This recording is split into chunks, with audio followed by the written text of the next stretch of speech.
ایک چور کی توبہ کا واقعہ۔ عربی حکایت ہے کہ ایک بادشاہ اپنی جوان سالہ بیٹی کی شادی کو لے کر بہت فکر مند رہتا تھا۔ وہ برسوں سے نیک اور عبادت گزار داماد کی تلاش میں تھا۔ ایک دن اس نے وزیر کو بلایا اور کہا کہ کسی طرح میری بیٹی کے لیے میری رعایا میں سے عبادت گزار انسان کو تلاش کر کے سامنے پیش کرو۔ وزیر نے اپنی فوج کے شہر کی جامع مسجد کے گرد تعینات کر دیا اور کہا کہ چھپ کر دیکھتے رہو، جو شخص آدھی رات مسجد میں داخل ہوگا اسے نکلنے مت دینا جب تک میں نہ آ جاؤں۔ عین اسی وقت ایک چور چوری کرنے کے ارادے سے گھر سے نکلا اور دل ہی دل میں سوچا کیوں نہ آج شہر کی جامع مسجد میں جا کر چوری کی جائے، وہاں مسجد کا قیمتی سامان چرایا جائے۔ چور جیسے ہی جامع مسجد میں داخل ہوا، مسجد کی انتظامیہ نے چور سے بے خبر مسجد کو باہر سے تالا لگایا اور اپنے گھروں کو چلے گئے۔ فوجی دستوں نے وزیر کو اطلاع دی کہ لگتا ہے کوئی عبادت گزار آیا ہے، مگر مسجد کو تالا لگ چکا ہے۔ اب صبح کے اذان پر ہی مسجد کھلے گی تو پتہ چلے گا کہ کون ہے۔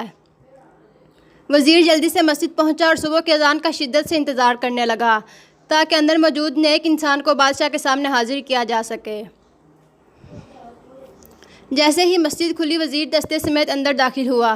چور یہ دیکھ کر گھبرایا کہ آج تو پکڑا گیا اور جلدی سے نماز کی نیت کر لی۔ جو ہی نماز ختم کرتا فوراً کھڑا ہو کر دوبارہ نیت کر لیتا۔